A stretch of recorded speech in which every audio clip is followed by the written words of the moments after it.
ครับวันนี้เราจะมาศึกษาอ่านภาษาละนากันต่อนะครับมาที่เพิ่นเขียนไว้ในข้าวหงหินนะครับเมื่อมา99 ปีที่แล้วนะครับมาพศ2468นะครับเราก็จะได้อ่ารู้วิธีการเขียนอันภาษาละนาสมัยนั้นนะครับสมัยเมื่อ100 ปีที่แล้วเปิ้นก็ยังเขียนอันแบบอันกึ่งกลางๆนะครับก็ยังมาใส่ไม่เยอะไม่ซัดก็บ่สร้างมาแต่แล้วก็ใส่พ่องมาใส่หลายก็อันแบบเก่าพ่องแบบใหม่พ่องผสมกันไปแล้วก็มันก็เป็นภาษายุคนั้นนะมันบัดเดียวมันใส่ไม่เยอะไม่ซัดเต็มรูปแบบแล้วนะครับมันก็เขาก็เอาแบบแบบคล้ายๆแบบนั้นแบบ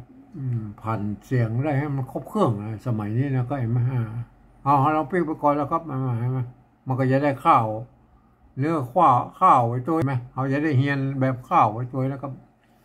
วันนั้นมาถึงตรงนี้นะนี่จอ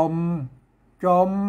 เงานะครับเมื่อนงเงาซอบซักนะครับขยายหน่อยนะครับขยายหน่อยเมื่อนงเยานะครับซอบซักนะครับตรงนี้นะครับมาสอบซักตรงนี้นะสอบซักเมื่อนงเยานะครับสอบซักนะครับวันนี้เรามาต่อเลยนะครับมันเป็นข้าวนะครับพวกเขียนกันติดกันได้ไหมสอบซักจบบาทที่3แล้วไหมอันนี้เขาก็ป้นเขียนเนี่ยมันติดกันมานะก็เขาก็ไปจัดวรรคจัดอันอย่างกันเอาคนเดียวนะครับเห็นไหม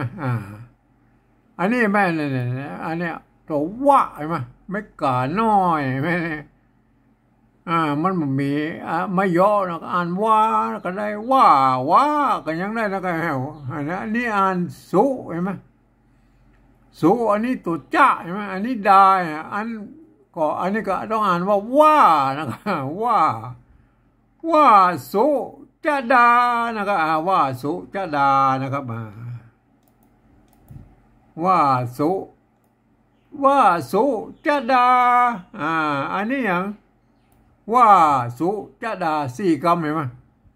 อันนี้เห็นไหมนะอันส่วนหน้าไม่สัดห่างหน้ามันมีน้อยเดียวเห็นไหมเนี่ยจะอันนั้นอันนี้อย่างนั่นนะครับอันลูกฮักนั่นอันนี้มันพวกก็ให้เขียนลูกมันละแล้วมันนั่นอย่างนะว่าสุจดานั้นอันนี้อย่างไรจนเลลูกฮักนั่นลูกอันนั้นเรียนติดไปก่อนเนี่ยมันเป็นเลขอะไรอย่างนะเลนั้นเลลูกฮักเป็นแม่เจ้าเป็นแม่เจ้าแม่เจ้าอันนี้ทรงคันพวกก็เอาตัวละสะกดได้ไหมทรงคันได้ไหมพวกก็เอาเขาอ่านแล้วเข้าใจก็ทรงคันแม่เจ้าทรงคัน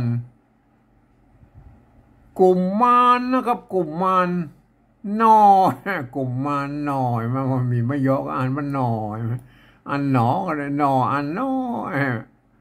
นอเนื้อแล้วก็เนื้อมันเนื้อก็มันมีสมัยนี้ต้องมีอันตัวเนาะอันเนื้อไม่ใช่เนื้อมันเป็นไปทางยองทางเลือพวกนี้มันนอเนื้อนะครับ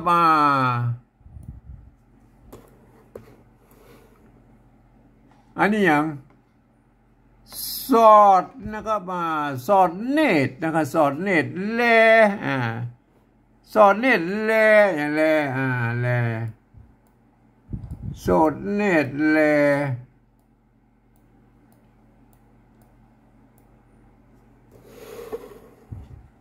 เลหันนะก็ใช่ไหมสอนเลหันใช่ไหมหมายสำคัญสามคำใช่ไหมหมายสำคัญใช่ไหมอันป่นบางครั้งก็มีสามบางครั้งก็มีสี่วรรคหนึ่งนะครับเห็นไหมมันก็มาสมัยนี้มาเขียนสี่หมดว่าหมายสำคัญว่าเป็นลูกเจ้าสี่คำเห็นไหมอันนี้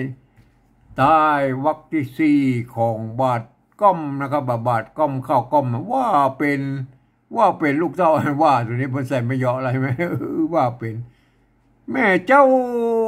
นะครับมาเอาต่อไปนะครับกอก้อยเลี้ยงการนะครับกอเนี่ยไหมไอ้กอเนี่ยอันพวกเขาเขียนอย่างนี้ไหมก็เหมือนโบราณแล้วนะครับเห็นมาพวกเขาเขียนเนี่ยไม่กังมนนะครับไม่ใช่กังนะครับอันนี้เป็นตัวพิเศษนะตั้งแต่โบราณแล้วนะครับความจริงมันต้องมีอะกันย้อนนิ่มตัวเนาะมียบมายอมันถึงอ่านว่าก้อนะใช่ไหมแต่ความจริงแล้วอันถ้าอยู่ในข้าวในกระโหลกอย่างนี้ผมอ่านว่ากอนะครับก็ก้อยเลี้ยงการนะครับเลี้ยงไงมันเลี้ยงมันมีไม่ขอจ้างอะไรไหมใส่ผมอ่านเลี้ยงก็สุดแล้วแต่นะก็ก้อยเลี้ยงการใจไม่การน้อยขึ้นนี่เห็นไหมขึ้นเนี่ยอันนี้ไม่เกือเพื่อนเอาโบราณเพื่อเอาไม้สองน้อยบรรทวัดโลกางเนี่ยพวกก็คิดเฉยๆนะเป็นไม่เกือเลยไม่อ่านขืนขึ้นขึ้นตักนะครับขึ้นตักลูกนี่พวกเอาตัวบะใส่นี่เอาไม่กูลูกเต้านะครับสองนมนางดูดเนื้อนะครับให้มาดูดเนื้อจบละจบอันบาทที่สามละอ่านขึ้นบาทที่หนึ่งแล้วใช่ไหมบ่ได้เสวยบ่ได้เสวยนะครับลวดบ่อ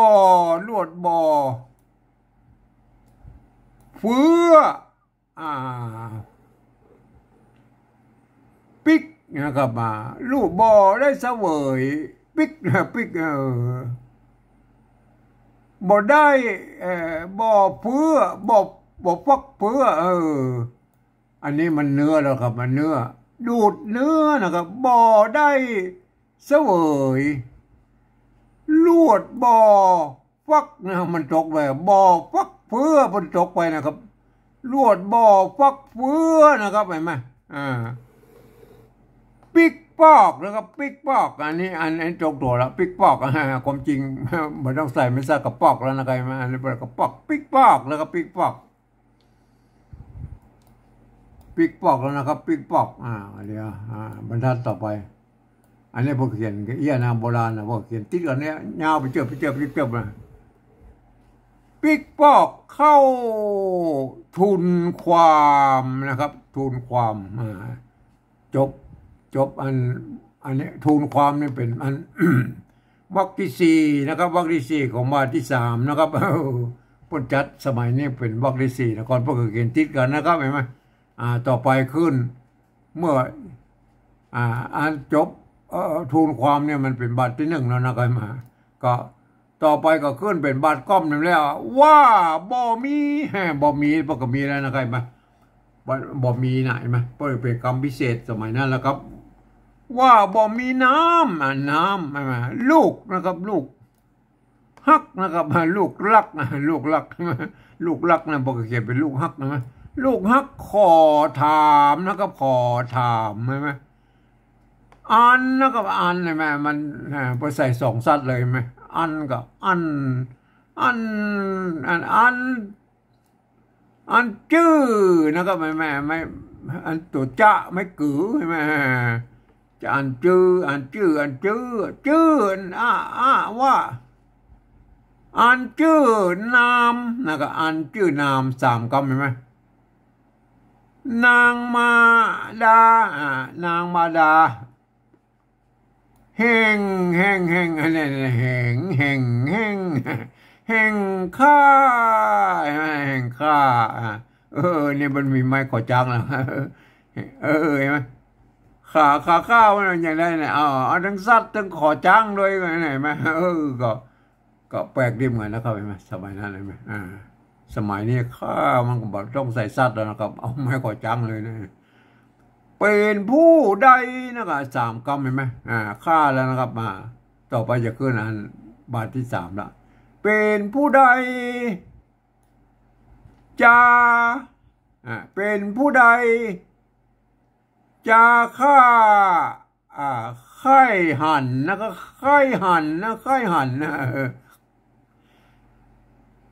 ผู้ใดจะฆ่าไข่หันหน้าเป็นผู้ใดจะฆ่า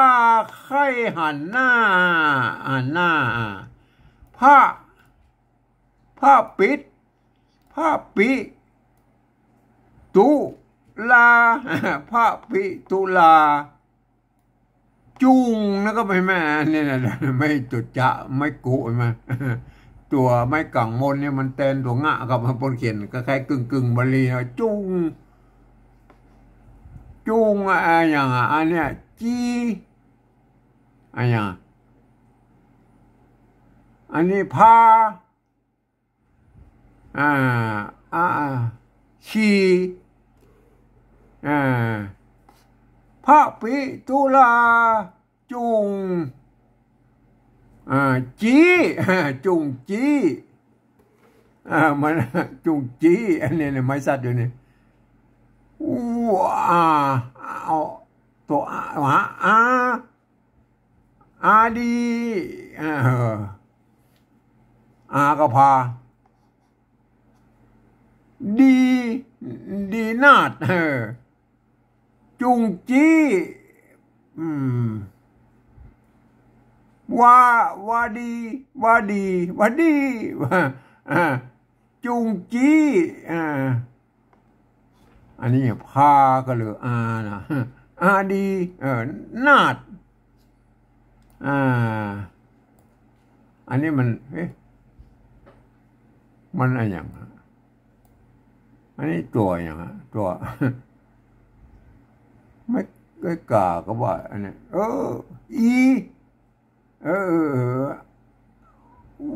จุงจีอันอย่างอันนี้อีนาด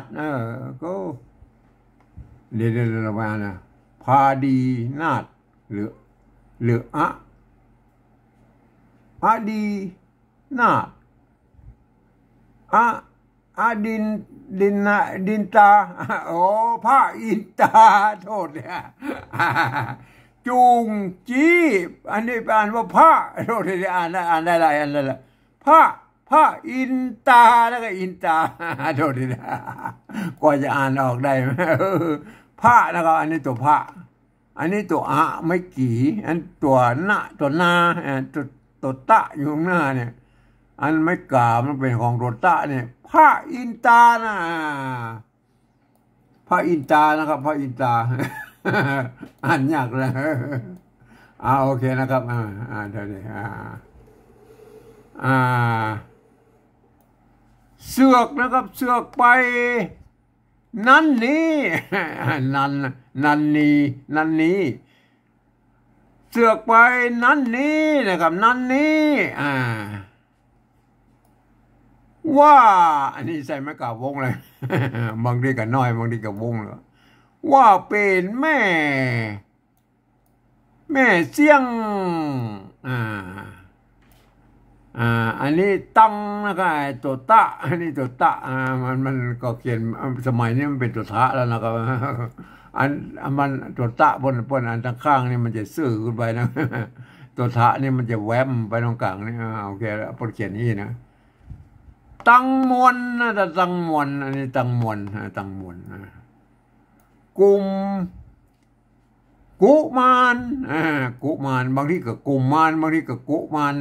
ก็แล้วแต่แล้วเพ่กุมารกุมารที่เป็นเบาแล้วพอขีดนี่เห็นไหมกุมารนอนเนื้อกุมารนอนเนื้อเนี่ยนะนอพวกกับใส่ไม่ย่อกันเนื้อแล้วอ่านเป็นนอนเนื้อนึกนะครับนึ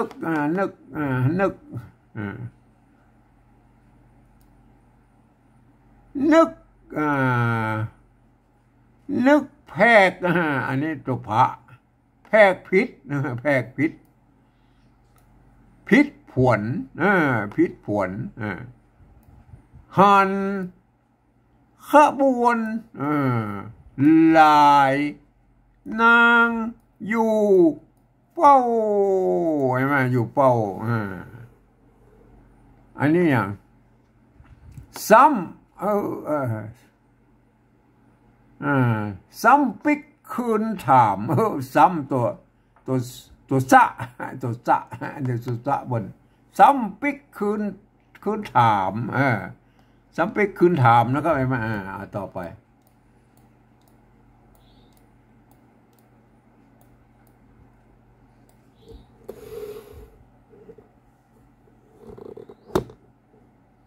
ว่านี่ไม่กล่าวบนพิเศษหน่อยว่าแม่ออกเจ้านะครับเจ้าเป็นคนใดแน่แต่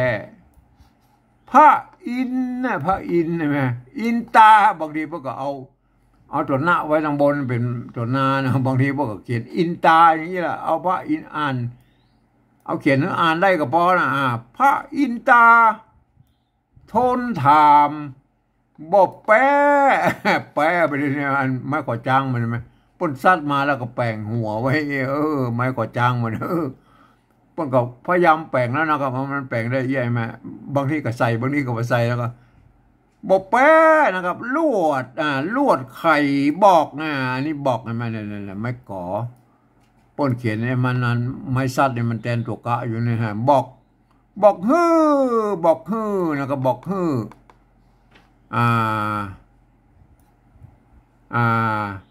ล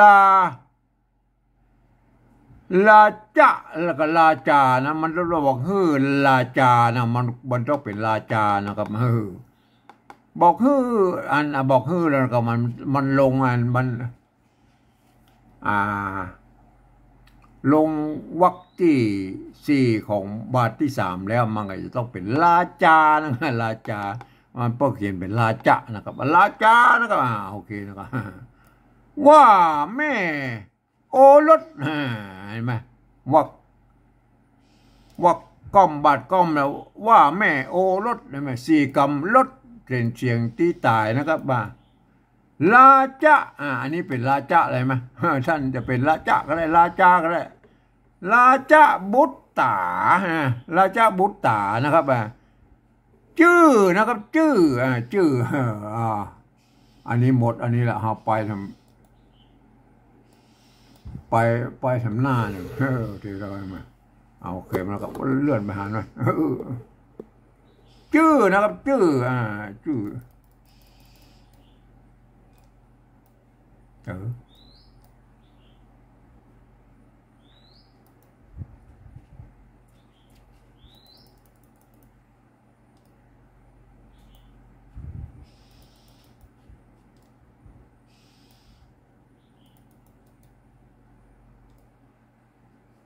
ชื่อ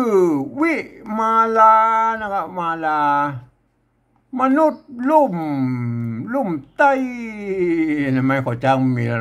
ไหมบางทีก็จ้างบางทีก็ใส่บางทีก็ใส่ลุ่มมันก็บอกโอ้มาเหยาะเพ่ก็แล้วแต่นะครับมนุษย์พวกเอาตัวดะสะกดมนุษย์ลุ่มไต้เมื่อนะครับหมายเมื่อใช่ไหมพวกก็เขียนแบบโบราณอ่านเมื่อก็ได้อ่านเมื่อก็ได้เมื่อก็ได้อ่านเมื่อก็ได้ป้นภาษาอย่างก็เมื่อนะครับเมื่อพระสูตรแล้วก็พระสูตรพวกก็เขียนพระสูตรตัวดะสะกดเมื่อพระสูตรพุทธายังโดนยะนะครับเนี่ยเป็นไม้กลางมนก็ยังเลยบ่อนะยังบ่อใช่ไหมอันนี้ต้องอ่านว่ายังนะมันไม่ใช่เป็นตัวพิเศษนะไม้กลางใช่ไหมอันนี้เป็นตัวพิเศษนะครับมันเปิดอ่านว่าบ่อนะครับไม่ใช่บังนะครับยังบ่อตันให้ไหมเห็นไหมไม้สัตว์มันอยู่ปุ้นมันซ่อนอยู่ในมัน อันผูงนะครับผูงนางในผูงนางในหม่อมซ้อยนะครับเอาแค่นี้ก่อนนะหม่อมซ้อยเนี่ยเอาแค่นี้นะหม่อมซ้อยนะเขาไปก้อยอันที่เขาอันนี้เป็นเห็นไหมเขาอันนี้ละแปล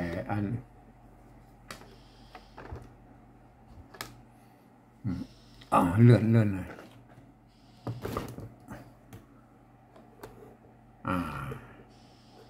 อันนี้ข้าวเห็นไหมแปลอันปริวัติมาเป็นภาษาแล้วไอ้ไหมมันก็เป็นได้มาเป็นอีไหมได้มาอีไหมโอเคนะครับ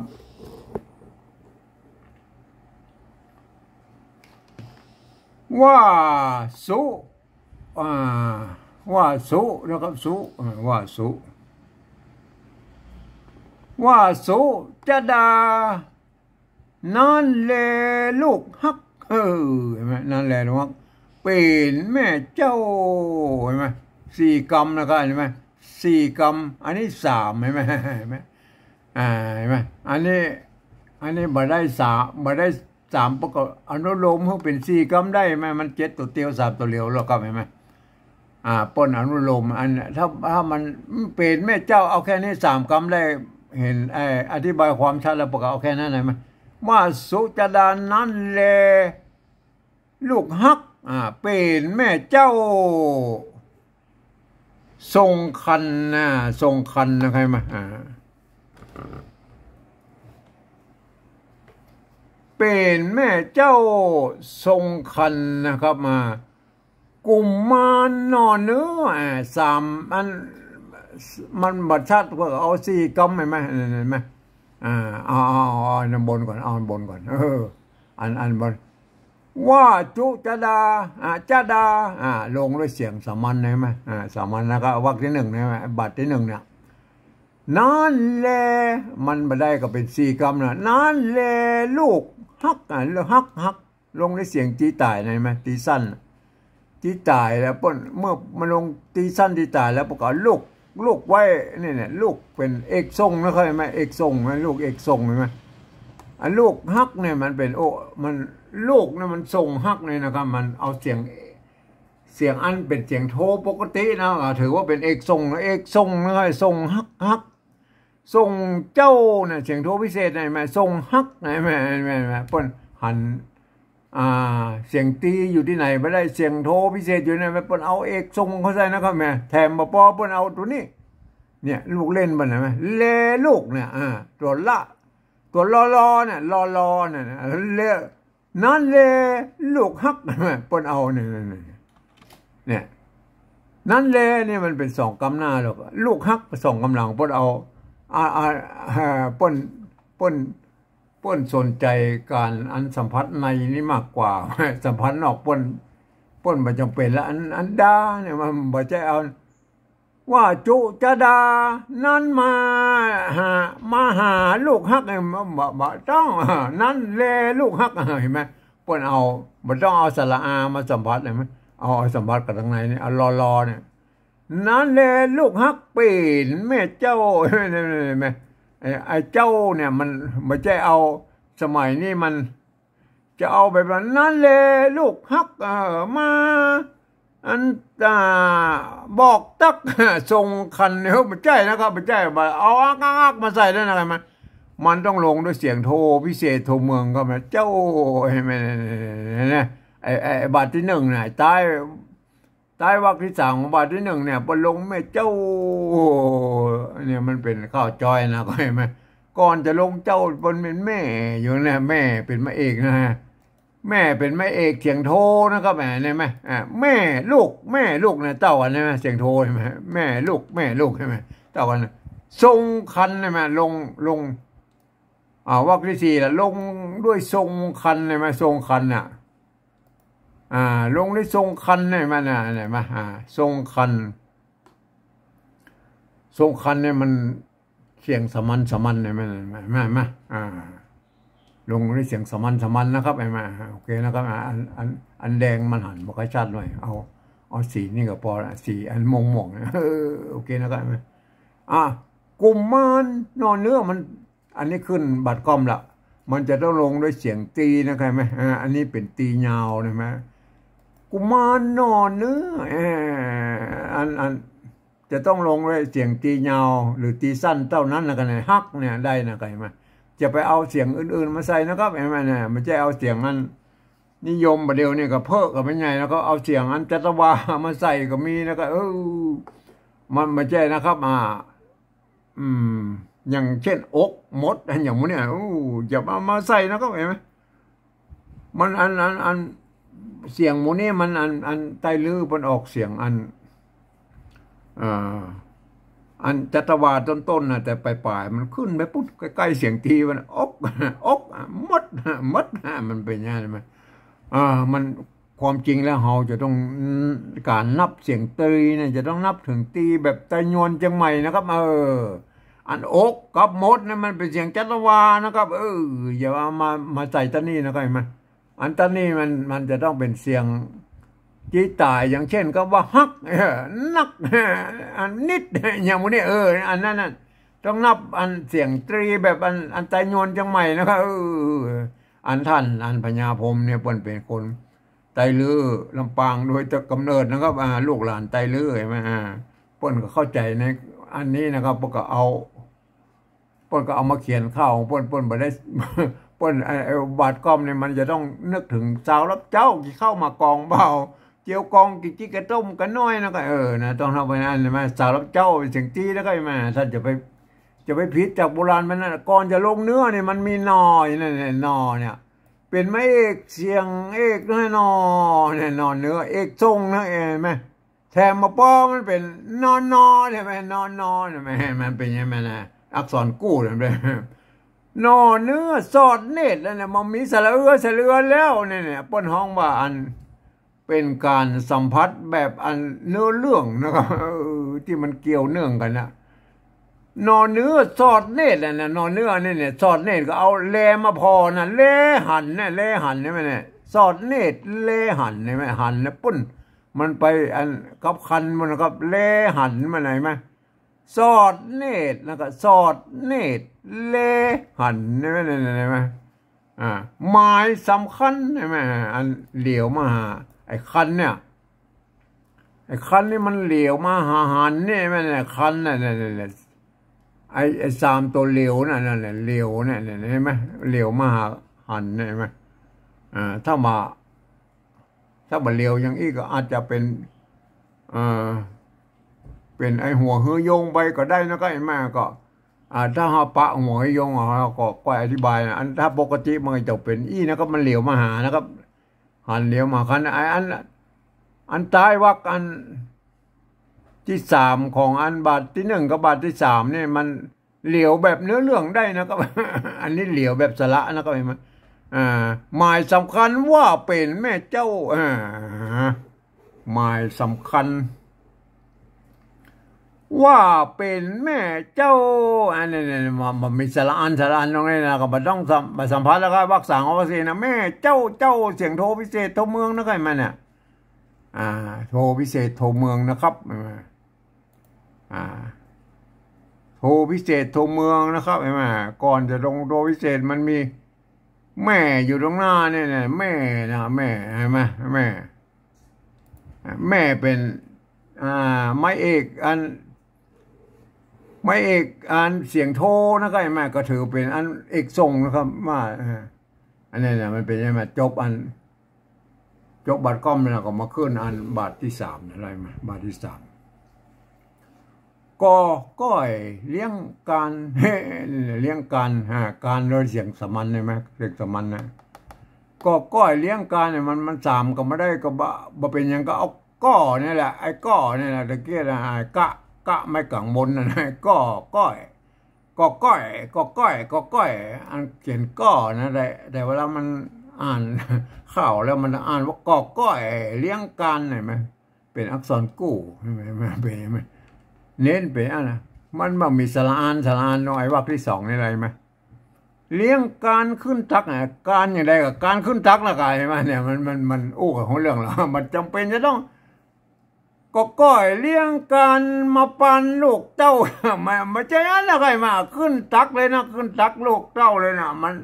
มันหูเรื่องมากกว่านะขึ้นตักการขึ้นตักลูกเต้า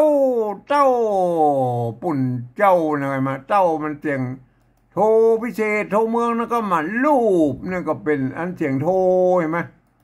เสียงโทปกติเนี่ยมันก็ถือว่าเป็นเอกทรงมันขึ้นตักลูกเต้าสองนมนางนี่แม่ไอ้วรรคที่3ของบาทที่3เนี่ยมันไม่จำเป็นจะต้องเหลียวมาหามลูกเต้ามานางนงเยาดูดเนื้อแบบเอานมสองนมนางเห็นไหมเนี่ยสองนมนางเห็นไหมบ่ต้องเอาเหลียวมาหาแล้วบ่ต้องจำเป็นต้องสัมผัสเนี่ยไอ้ตายวรรคที่3ของบาทที่1กับบาทที่3เนี่ยบัดเหลียวหามแบบเนื้อเรื่องได้นะก็มาสองนมนางนมนาง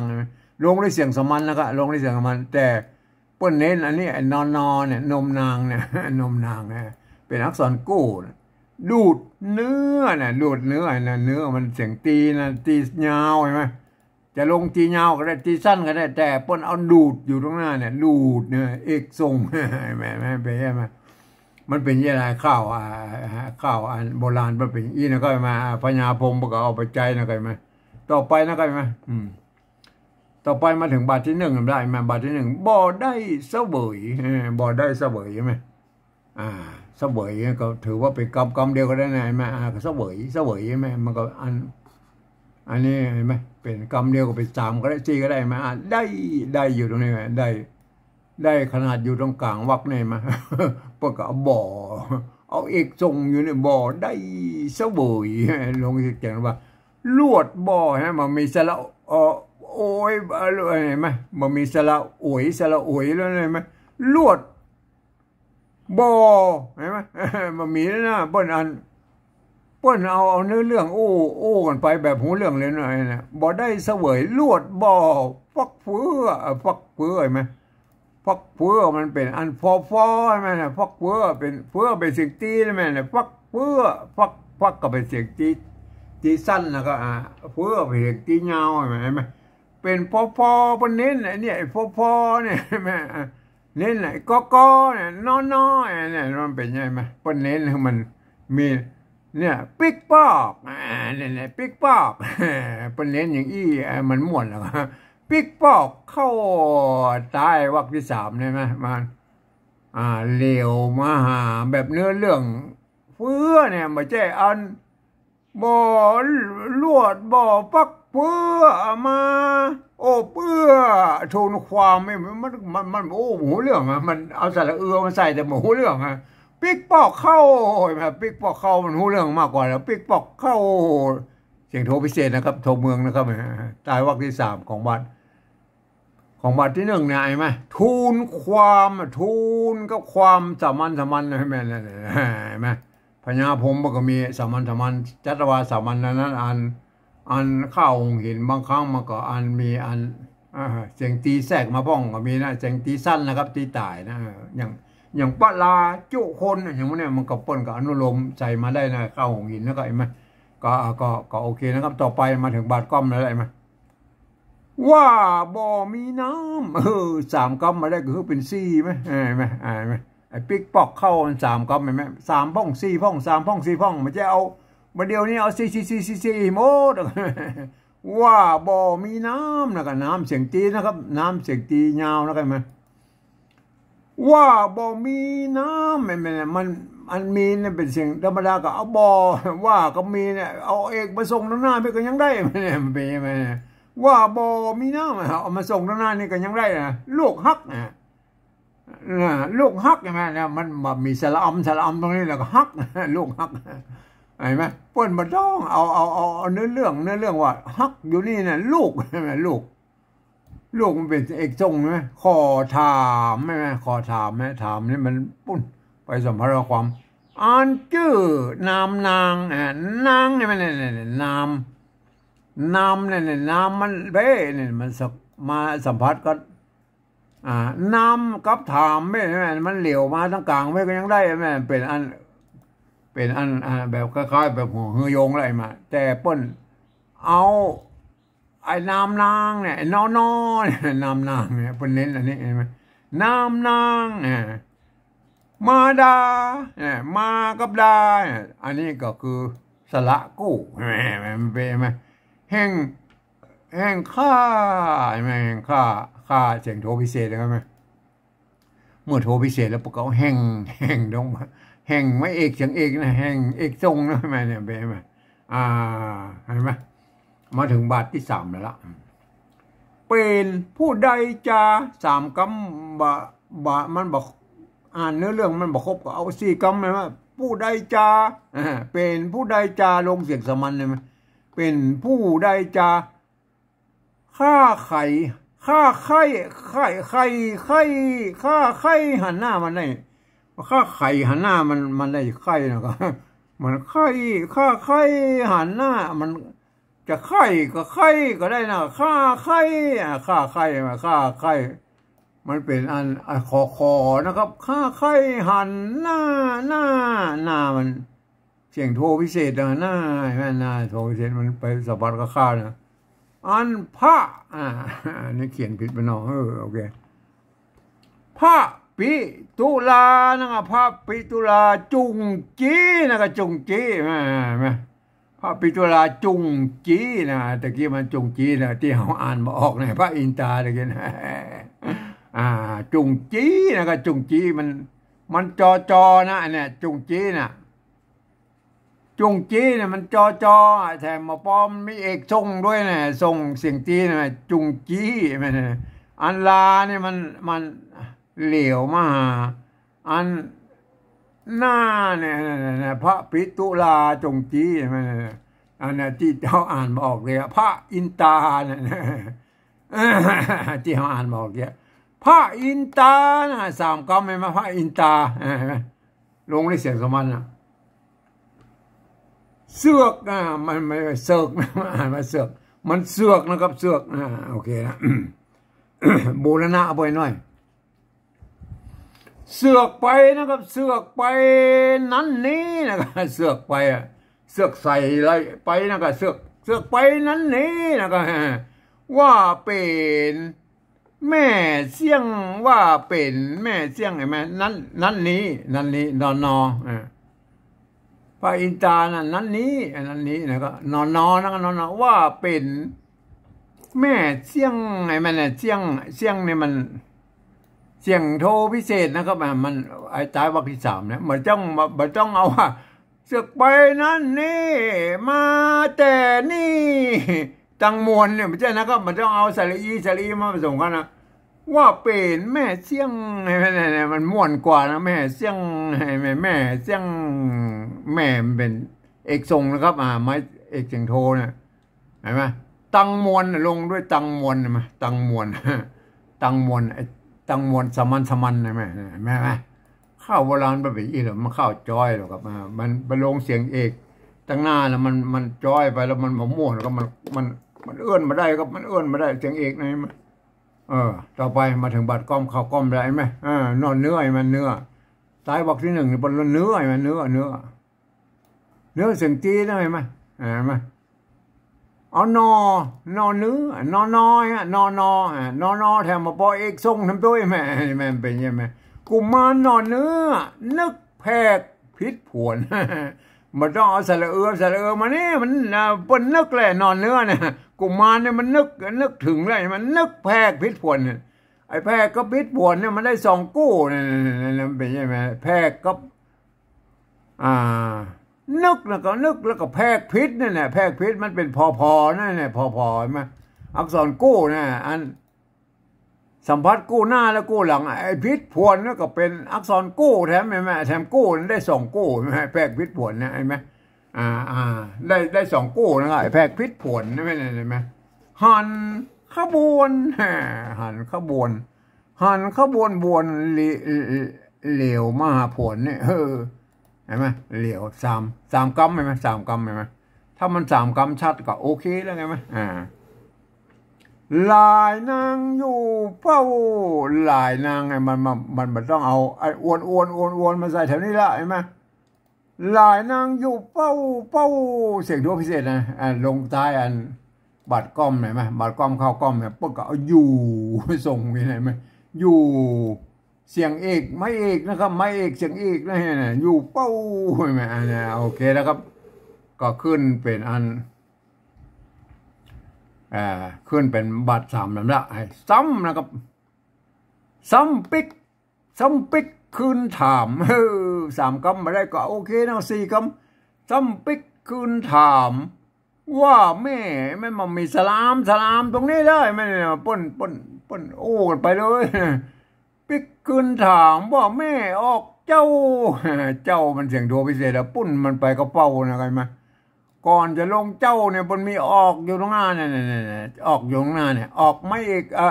อันเสียงเอกนะครับมันมีไม้แต่มันเป็นเสียงเอกออกไหนไหมอันถึงว่าไหมแม่นี่ก็เอกแม่ก็ไม่เอกเสียงโทเนี่ยว่าไม่เอกเสียงโทเนี่ยอันทรงเจ้าเนี่ยแม่เนี่ยถึงส่งไปหมดแล้วนะว่าแม่ออกเจ้าเป็นคนใดเห็นไหม3 คำเห็นไหมบัต้องเหลียวมาหาแบบสละเอาเป็นคนใดแน่คักแน่แท้มันเนี่ยมันเป็นนะมันต้องว่าแม่ออกเจ้ามามัวเมาแน่แท้มันเป็นคนใดเนี่ยมั้ยแต่ต้องลงท้ายวรรคที่3ของบาทที่3เนี่ยมันต้องลงด้วยเสียงสามัญนะครับมาเป็นคำใดก็ได้มันต้องเอามันหูเรื่องกับปอนะครับแน่แต่นะครับแน่แต่มันเสียงตีนะครับตียาวไหมก่อนจะลงแต่น่ะมันมีแน่อยู่นะแน่แต่แน่ไม่เอกเสียงโทนะครับไหมโอเคนะครับไหมเห็นไหมเสร็จแล้วก็มาขึ้นบาทที่1เลยเห็นไหมพระอินตาแน่แต่ละพระอินตาเห็นไหมพระอินตา3 คำมาลงได้เสียงสามัญใช่ไหมโทนถามมันมีสระอานะครับโทนถามบอกแปะเสียงตีได้ไหมก่อนจะลงตีมันมีเอาส่งเอกส่งนี่เอกส่งใช่ไหมลวดไข่บอกแม่ลวดไข่ใช่ไหมมันมีสระแอตรงบาทที่3เนี่ยบอกใช่ไหมเนี่ยไม่ใช่เอาคนถามบอกแป้มาลาจาไม่ใช่นะก็มันโมโหเรื่องเอามาไข่บอกมันม่วนกว่ามันหูเรื่องเอาหูเรื่องก็บอกมันเป็นเสียงเอกนะครับเอกทรงเนี่ยทรงเนี่ยมันลาจาลงด้วยคำว่าลาจานะลากับจามันเสียงสามัญแม่มันเป็นยังไงอันนี้คือบัตรที่1นะครับบัตรมาขึ้นบัตรกอมเข้ากอมแล้วแม่โอรถเนี่ยรถมันต้องเสียงตีแบบไตยอนจังใหม่แล้วก็รถโอรถมาไม่ใช่เอาอกเอาหมดเอาบดอย่างมันมาใจนะก็อันนั้นมันเป็นเสียงตีเทียมนะครับมันเป็นเสียงตีเทียมแบบไตลือไตยองบนไหนมาเอาแบบเชียงใหม่นะครับเอาแบบเสียงตีตายที่มันเป็นเสียงตีแต่ของเชียงใหม่นะไตยอนเชียงใหม่แม่โอรสลาจะนะลาจะหรือลาจาก็ได้นะลาจะบุตตาลาจาบุตตาโอเคนะครับลาจาสละกูแม่โอรสโอบุตตาชื่อวิมาลาอันนี้เป็นชื่อก็พอดีได้สละกูไปด้วยมนุษย์ลุ่มไต้มาไต้โดยลงด้วยเสียงโทพิเศษทุกเมืองไงมาก่อนจะลงโทพิเศษทุกเมืองมีลุ่มเอกทรงนะเป็นเอกทรงนั่นลุ่มเป็นไม่เอกเสียงโทลุ่มไต้มันเป็นต่อไปเมื่อพระสูตรพุทธาอันนี้มี5 กรรมเลยนะเมื่อพระสูตร พุทธาเมื่อพระสูตรพุทธาเนี่ยมันบางคำมันก็ผลิต5 กรรมมาก็ได้นะครับก็มันก็บอกเป็นอย่างนะครับมันก็จ้อยได้นะครับ5 กรรมเนี่ยเนี่ยมันเป็นวรรคที่ 1ของบาทที่ 3เนี่ยมันมาเป็นอย่างนะครับอันเนี้ยมันเป็นจ้อยอย่างได้เดียวไปจ้อยฟังนะครับเมื่อพระสูตรพุทธานะฮะลงด้วยเสียงอัน5 กรรมเห็นไหมอันนี้5 กรรมลงด้วยเสียงอันสามัญ5 กรรมก็มีนะครับข้าอันเปิ้นกับอนุโลมเขียนกันได้นะครับท่านก็จะไป5 กรรมมาได้ก็ไม่ใช่นะครับโบราณก็มีนะครับ5 กรรมประกาศอนุโลมเฮือนะครับยังบ่ของมันอันจ้อยได้ก็ใช้ได้แล้วครับยังบ่ตันไว้แต่อันวรรคที่ 2เนี่ยควรจะเป็น4 กรรมนะครับเห็นไหมหรือถ้าเป็น5 กรรมก็คือมันเป็นอันกรรมบอกก็อย่างนั้นมันกรรมสั้นๆน่ะได้อยู่นะครับเห็นไหมยังบ่ตันให้ไปอันกับไตบนนะครับไหมตันให้ผูงนางในผูงนางในกรรมนี้เหลียวมาหาได้ไหมได้ไหมอันนี้อันในเหลียวมาหาให้นี่ได้ไหมได้ไหมอันนี้เหลียวแบบสระได้ไหมอันบนนี่เป็นอันเนี่ยเจ้าใดไหมมันเหลียวแบบเนื้อเรื่องอันรูปนี่เหลียวแบบสระไหมให้ผูงนางในหม่อมซ้อยหม่อมซ้อยเสียงตียาวเลยมันอันหม่อมนี่เป็นอันหม่อมไม่เอกเสียงเอกต้องหม่อมแม่เอกทรงใช่ไหมนั่นเป็นยังไงครับไอ้ข้าวมันก็เป็นยี่นะครับมันเป็นข้าวจ้อยนะครับเห็นไหมมันเป็นข้าวจ้อยนะครับเห็นไหมก่อนจะขึ้นก็กินน้ำสักหน่อยนะครับโทษทีพิมพ์น้ำนะโทษทีมันเป็นข้าวจ้อยนะครับเอาข้าวจ้อยไปนะครับวันนี้ก็จะเอาทำนองกงเฮบงนะครับกงเฮบงนี่มันจะเลี้ยวครับมันแปลว่ามันเลี้ยวได้ก็คือเลี้ยวอย่างเงี้ยสงขันกุมารหนอเนื้อเปิดมาจบเพ่นะครับไหมว่าสุกดานั้นเลลูกฮักเป็นแม่เจ้าสงครามกุมารหนอเนืองสอดเนตรและหอนไม่สำคัญว่าเป็นแม่เจ้า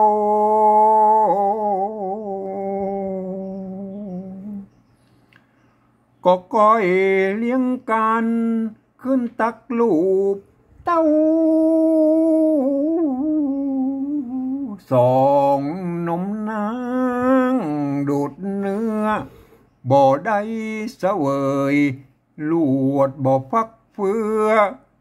ปิกปอกเข้าทุนความว่าบ่มีน้ำ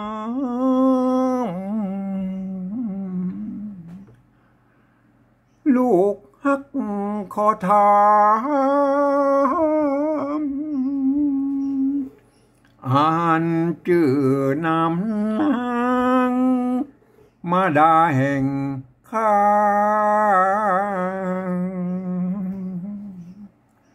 เป็นผู้ใดจะข้าไขหันนาพระปิตุลาจุงจีพระอินตาเสือกไปนั้นนี้ว่าเป็นแม่เสียง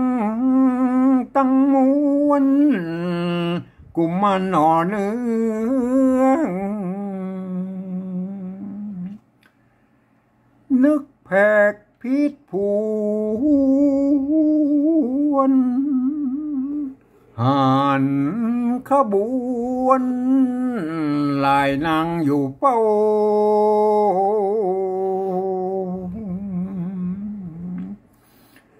ซ้ำปิกคืนถามว่าแม่ออกเจ้า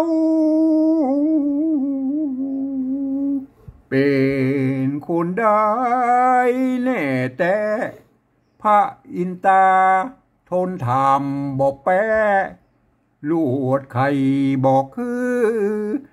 ลาจาแม่โอรสลาจาพุทธา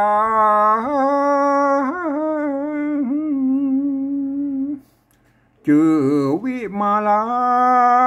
มนุษย์ลุ่มไต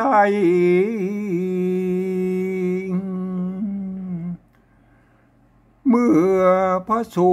ตรพุทธายังบ่ตันให้ผู้นางนายหม่อมซอยผู้นางนายหม่อมซอยและนายฮือครับมันเป็นข้าวจ้อยแล้วก็มันก็เป็นเยี่ยนะครับมันเรื่องจ้อยนี่มันอย่างว่าทำนองมันก็คล้ายๆกันนะครับมัน